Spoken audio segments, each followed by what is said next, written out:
right, we're back. Rule number 5, write, record, publish. You need feedback. And we're switching it up this time. This time I'm going to record in the booth. And it's just no more than, again, I'm experimenting. That was like one of the other rules. I think number 3, experimenting with sound. Well, I'm also experimenting with the setup. And not really experimenting. This is where I do all my work. So I want to come in here and try the podcast in here, try a little something different. But only thing, the microphone kind of obstructs the view. So I want to know, I want your feedback. Do you like this? I asked you before, do you like the green screen or the natural background? Now I'm asking you like the natural background, or do you like the booth, right? I want your feedback. And this leads us to, again, rule number 5, which we got I got in 2000, right? 2000, to write, record, and publish, because you need feedback. And I say that because, again, this goes back to people having a whole bunch of ideas, a whole bunch of songs, a whole bunch of everything. And living in your head is cool. You can have a million ideas, but if you don't actually put them out and get the feedback, you don't know what works and what doesn't work. And actually, when you're dealing with copyright and or IP, when you're dealing with intellectual property altogether, nothing is by nature. When you make something, it is your copyright, by nature, but it has to be in a tangible form. So you having ideas and different things, I had that idea. They took my idea, that really doesn't hold any weight unless you put it where there's substance. It's something tangible, and then there's proof, right? So I say that as the preface to this about the write, record, publish to get feedback. So you have to put something in a tangible form, and I'm going to show you. So remember last week when I told you, I showed you a CD that we made when I was in the group Supreme Beings, and we put it together handmade. Well, once I broke off from the group and I was making my own money. I was working a job, making my own money. And I had an incident that happened, and I had some money, and I had some money that I saved. And then my friend that was in that picture, who had recently just passed, rest in peace to my brother Trey. He helped me and make my first investment in my first CD. And here's the CD. It's called Nourishment, right? And as you can see here in 2000, let me make sure that it's in the camera. As you can see here in 2000, still the same thing, Universal Man Entertainment, which was my entertainment company. But in 2000 is when I published this CD, right? And we put it all together with the help of J Hall and Exit 5 right here. That was my name before I changed it. It's still my name, El Lidiano, right? El Lidiano and J Hall. J Hall is Exit 5 Studios in New Jersey and Burlington. And I used to spend 12 hours a day at his studio leading up to this project. 12 hours a day. It was like $10 a pop. I was working 12 hours at a job, so I figured I could spend 12 hours on what I wanted to work with. So I would drive down. At this time, I'm living in Perth Amboy, New Jersey. Shout out to all my people in Amboy. I would drive down after working 4 days a week at 12 hours a day. I would drive down to Burlington and record at Exit 5 Studios. And at that time, it was $10, and I was making good money. So, hey, you know what? Record, master the craft, and make an investment. See, all those rules that I was telling you? See, I used them on myself. So I just want to let you know. So I would make the investment in time and money driving down there and spending all my time in the studio. And once I found what I thought was a product that fit me, a song, or this album or this EP has 2 songs, the a cappella and the instrumental. I mean, and if you know anything about just how things were working when records were being released, as far as the 90s going 2000, they would release the song, instrumental, and a cappella. So I just kept that format because you never know who was going to use what. So on the back of the CD here, you'll see 2 songs, which is one is Nourishment, and then you'll see the a cappella and the instrumental, and then Supreme Being Sound Off. Now with Nourishment, J Hall produced that, and then I wrote the song, And for Supreme Being Sound Off, I helped produce that. And, I had, you get the idea with the sample and how to put it together. Then he helped me put it together, and then he made the remix instrumental and then the a cappella. But once we felt like we had something, I took the investment. I took my money that, that I was working with, and I had a little extra money from an accident that I had at that time. So, I put that together, and then my homie, he believed in me, man. He believed in me. I borrowed some money from him. As soon as I borrowed that money from him, I don't like to owe anybody, so I made sure to pay him back right away. So that's another thing too. You know what I'm saying? If you borrow money, I know that's a sidebar, but that's a good bar. You know what I'm saying? You never want to ruin your relationships over money with family or friends. So watch who you let borrow money and watch who you borrow money from. And if you borrow something, give it back ASAP. You know what I'm saying?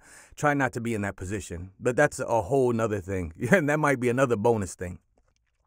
But my friend, he helped me out. Like I said, he jumped in here, and then we put this CD together. You see, it still has the packaging and all that stuff like that. I did this in disc makers. This was all done in Jersey. Recorded, mixed, and mastered, written in Jersey, and then Pinsoak in New Jersey was disc makers.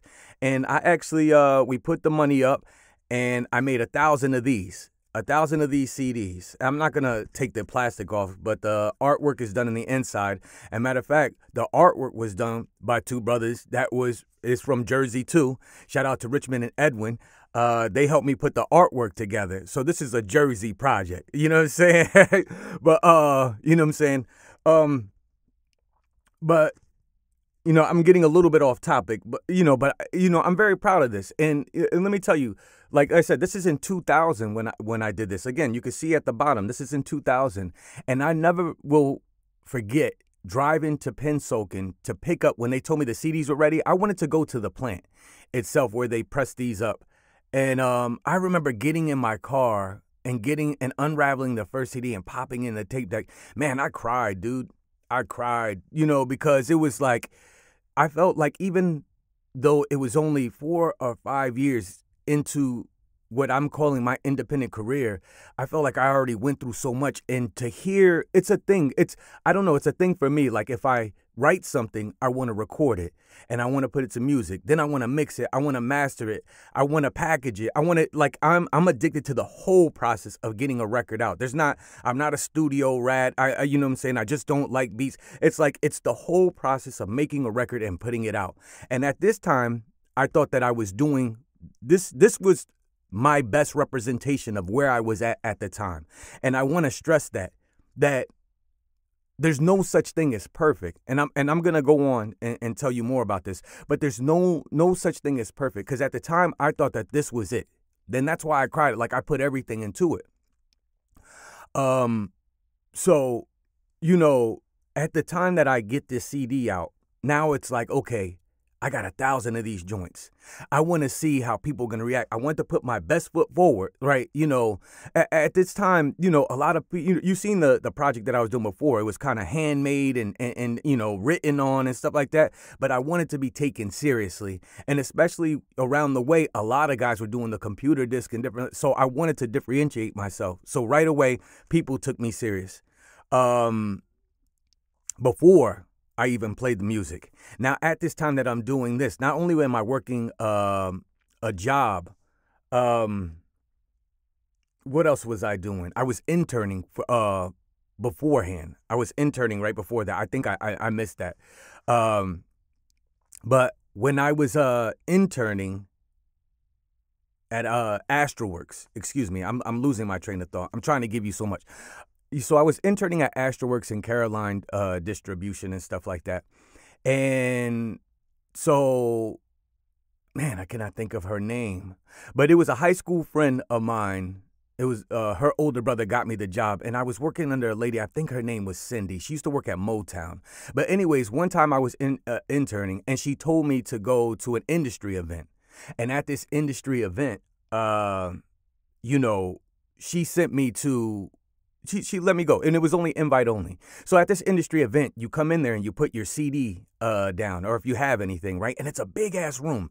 It's a big-ass room, and everybody's like, whatever is going, as everybody's going to listen to your thing. And then there's a panel of industry people and stuff like that. But it was an insider thing. So I happened to have this CD done, and I put the CD in there, And guess what? The way that this is, the packaging at the time, my CD was the first one to be pulled up. And they wanted to play my record. It was I forgot the name of everybody there, but one person in particular on the panel stood out to me. It was a guy named Mr. Freeze. And I swear, I think that Jim Jones is Mr. Freeze reincarnated. I don't know. Maybe Jim Jones knows who Mr. Freeze is. I never found out his name. But this is, and I'm bringing this up, right, because they played the first song. I should have went with my gut. I should have played the song that I produced, but I was trying to play it safe. So here's another tip. Don't play it safe. When you get an opportunity, don't play it safe, because if you fail, at least you fail on your terms, right? But I played it safe, and I played the first record, which I still believed in the record. So I play it for the panel, and I play it for the audience. And when they play the record, there's like 6 people on the panel, and then they're like, okay, who wants to give feedback? Nobody wanted to give feedback. So I guess my thing was really bad. I thought this was the best that I could do, but everybody kind of just like, nah, I ain't answer. So Mr. Freeze stood up, and he was like, I'll answer you. And he was like, yo, fam, you need to go back to the lab. Right. And the nourishment is like, I guess it's conscious. But I think when I go back and I listen to it, I guess it comes off. Nobody wants to be preached to. Right. So I guess it came off a little bit preachy. You know, when you're young, you think you know everything. So I if I go back and listen to the lyrics, that's probably what it was. But nobody wanted to touch it. But the thing that struck was when he said, hey, you need to go back to the lab. Right. I got the feedback. That I needed, right? But that was only one person. I did something else right here because it was like, okay, he's one person. Maybe I'm not cut out industry because the way the industry was and what I was talking about. So the other thing that I would do, right, is take this CD. Remember, I have 1,000 of them. So how my mind is like, I got 1,000. How am I going to get rid of them? So I would go to the city and I would rap for people and then, sell these at $5 a pop. You know what I'm saying? I would get instant feedback, right? Because if I'm rapping for them, they like it, they're going to pay me. They're paying with dollars. Or if they don't like it, they're going to tell me why they don't like it. So I'll be at Washington Square Park or just walking around the city. And I would do the same thing in Jersey. You know what I'm saying? And then people would tell me, they would say, hey, I don't like, the sound of the tone of your voice. You sound off here. The beat's kind of weird. Whatever it was, you know what I'm saying? I would get good feedback sometimes too. You know what I'm saying? But I would get, and I would get feedback on my name because at the time, like I said, I was in the rap group and I was going by Universal. And I'll never forget when I gave this CD, there was a brother in Amboy. They said he was with Rockefeller one time at that time. And I seen him at 7-Eleven. I can't think of his name. Rock the Block, something like that. It doesn't even matter at this point. But I remember giving him the CD at a 7-Eleven, and he's like looking, and he took the time. Again, presentation is everything because it at least made people stop. But when he looked at the name Universal and blah, blah, blah, he said, you're going to run into problems. You know what I'm saying? And, young, I just kept going. It didn't really bother me at all. But the thing is that I got out of my head for whatever, my rap name, out of the music I was making. I got out of my head and I put it into a tangible form for people to actually say something, to give me feedback, because it's not enough to think that you're dope. You know what I'm saying? It's not enough. People have to think that you're dope, right? And it's not enough for them to think that you're dope. There's no, a pat on the back is not going to pay your bills. You need that feedback if you're really trying to make a career. Not only do you need to write, record, and publish, you need that feedback. Well, you're publishing so you get that feedback. And you're trying to build a business. You're trying to build something. I mean, if you want to do it as a hobby, kudos and like that. If that works for you, then that works for you. If you're doing it for likes and comments and views, that works too. There's nothing wrong with that. But if you're trying to build a career, you have to think about the money. You just the same way that you go to a job. So it's like, this always used to kill me how it's like they expect artists to be like starving artists or not. Oh, it's going to affect your art if you're not about the money. No. Again, this goes back to a couple podcast episodes before. Like, you're already supposed to be dope. You're already supposed to do that. And how else would you find out if you're dope or not without getting feedback? So this CD it was the beginning. Remember, this is 23 years ago. But this is the beginning of me not living in an echo chamber, right? Because when I'm in the rap group I was in before, and even with my cousins, we had Dialogue 3, and then with Supreme Beings, we kind of live in an echo chamber because we like each other's stuff. Right. And that's not really going to work when you're with your crew and, oh, yo, that's dope. Oh, yo, say it like this. Like, yo, that's cool, and all that stuff like that. And even with your cousins, oh, yo, that's dope. That's dope. But the real thing that's going to decide is if a total stranger is going to mess with it. Will a total stranger, buy what you're selling? And at the time it was CDs. Now, it's with social media and different stuff like that. Are they buying your shirts? Are they streaming your music? Are they getting involved with you? Or like, what do you have? But the thing is that I guess what I'm trying to tell you is that for rule number 5, the write, record, and publish is like, yo, you can go on and on and on about how great you are. Then show your proof. You have to show your proof. And you got to be, everybody that gives you feedback isn't a hater. You know what I'm saying? Could you imagine, I couldn't imagine that all this time ago, 2000 this was, right? And then somebody would be like, oh, go back to the lab. And I could have been young and dumb and be like, man, you don't know what you're talking about. And I kind of had the attitude, but you know what I did? I did go back to the lab. And I could like, yo, why did he say that? Because I thought I was dope. See the beauty of feedback? If you take the feedback in and don't automatically get defensive, then you know what I'm saying? You can build on it. You can build on it because I got feedback. I know what's wrong. So now let me try to fix it. And that happens now. Like, I've been using the Fiverr platform to sell vocals and voiceovers and songwriting for about 7 years now. And the one thing I love about the platform is that I get feedback. I get feedback from customers and buyers because they buy from me. But also, too, when they buy from me, there's a review system. They can tell me what they like and don't like. I like your voice when you did this, but I didn't like that. I like what you wrote here, but I didn't like. You need that feedback because you can think that you're the greatest person in the world, but it won't matter. You know what I'm saying? Unless you can just feed yourself. Again, if you're working a job, you can think you're the greatest person in the world. You can live in your own bubble, and that's cool. But if you're if you think that you have something and you want to make a living on it, you're going to have to put it out there to the world to give you feedback on. And then when you get that feedback, if it's not what people want, you have to adjust. I'm not telling you to lose yourself in the process, but you have to figure out how to, you want to put out stuff the certain way that you want to put it out, no problem. But you have to find a way to serve the people that are going to feed you if you want to make this a full-time living. That's all I'm trying to say.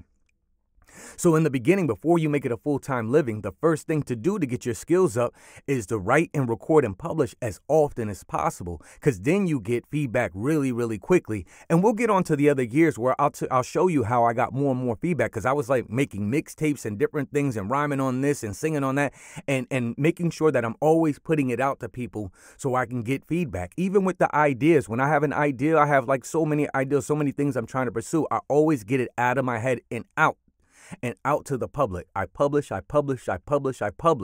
because then I can see what is working and what's not working. And then if it's not working, I could put it away for now, maybe revisit it later, or just totally not deal with it at all because it's a waste of time. But what's even a bigger waste of time is just ideas just ruminating in your head, and that's it. You know what I'm saying? You know how you like light up a little bit and you're like, ooh, ooh, ooh, and you have all these thoughts, but then when you come down and then you take action on none of them, kind of like that. You know what I'm saying? So for rule number 5, and excuse me that I got a little bit jumbled in the beginning. Maybe it's I switched to the environment. Maybe I'm feeling the heat come in here now. So maybe this is not a good idea. Unless I keep the episodes really short. Maybe this discussion is meant to be out there outside of the booth, and we keep all the, the stuff that I need to do inside the booth, But, I want your feedback on that, though. You know what I'm saying? Do you want to see me suffer in the sweat box? Or, should we be out there and just keep it casual? I think that's it. I think that's really it for rule number 5. You know what I'm saying? Write, record, publish, and get that feedback as often as possible. And the beauty is that you don't have to do this anymore. This costs a grip, yo. This costs a grip. This was a couple grand, yo. This was a couple grand. And, I challenged myself to get rid of those 1,000 CDs. As you see, I never got rid of 23-something years later. I mean, I still have a few of them and stuff like that. And I met a lot of people through getting feedback. I met a lot of people and I made a lot of connections right there from starting at this point. But this is when I think things started to get serious, and that was 23 years ago. And from there, I was addicted. Once I put this product together, I wanted to keep putting more products together. You know what I'm saying? More CDs, more vinyl, more music, more mixtapes, now more MP3s, more waveform, you know what I'm saying? More t-shirts. Like this, once I saw the final product, whether it was people thought it was great or not, it showed me that I could bring something to completion, that I can publish. I could put something for public consumption. And so I tell you, it's like, yo, see, if you're having a problem seeing your way all the way through to the part of publish, and you're having like a little panic moment that you don't want to publish because of fear of judgment, like, it comes with the territory. You think about it. Everything that you like, everything that you buy, whether it comes to the clothes, the food that you buy, anything that the TV that you watch, somebody had to put themselves out there, or a group of people had to put themselves out there and click publish for you to even have an opinion on it, right? You wouldn't even know what Marvel was if Stan Lee just sat in his room and just thought about these things all the time. He had to put these crazy notions together, and I'm sure people probably told him that a lot of the stuff was crazy. And then look at what Marvel is now, Star Wars, and all these different things like that. From like, it's like not just Stan Lee, George, anybody that has done something of any significance had to put themselves out there. So I encourage you to not sit in your head, to not just think that you're the greatest. Yo, put yourself out there. There's over 8 billion people on the planet, and more than half of them are on the internet. You'll find your group of people, but you gotta publish, and you can't be mad at feedback. Yo, some people are going to get up there. They're going to just dump on you just because, again, I said it before. They're going to dump on you because they're miserable. You're not looking for that. You know what I'm saying? You're looking for the feedback. But even if, let's just say somebody says, hey, dude, you suck. Let's just take that in consideration. It's like, okay, he said I suck. Let's go. But don't let anybody's opinion or feedback hold too much weight, right? But when you get the feedback, look at your stuff, always constantly looking and critiquing how you could get better and better and better and be the best you. You're not competing with anybody else. You're competing to be the best you. And you're competing with attention for the market space. So you're not totally competing with anybody else. You're competing just to get people's attention with all the attention that they have going on with everything else, if that makes sense, right? So you want feedback as much and as often as possible. And if you could put yourself in a position where people are paying you and giving you feedback, yo, that's the double whammy, because I feel like you're getting paid to practice. Like I get paid to practice every day, this recording thing, this writing thing, this producing thing, which is beautiful. You know, it's a beautiful thing, right? Versus having to go to a job and then pay for my practice. And I did that for a number of years. I did that for a very long time.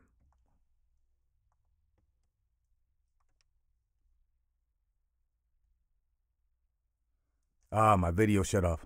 Okay, let me see.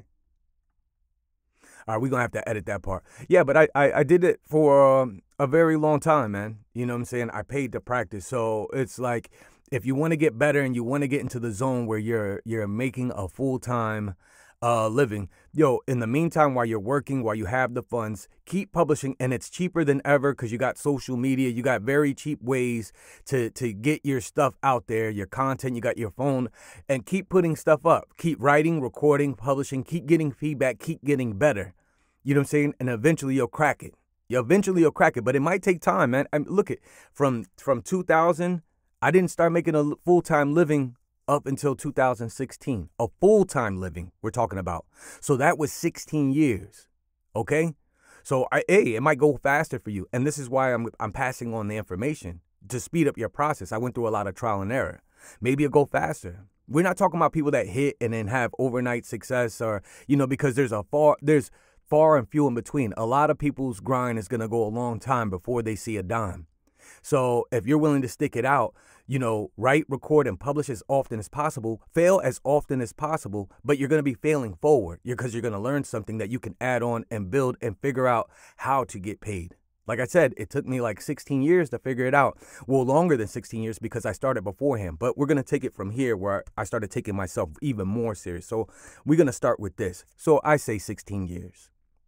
Okay? So write, record, publish, and get that feedback so you can make things better and be the best you. You know, hopefully this one came out well. And I'll see you next week for rule number 6. Peace. Radio.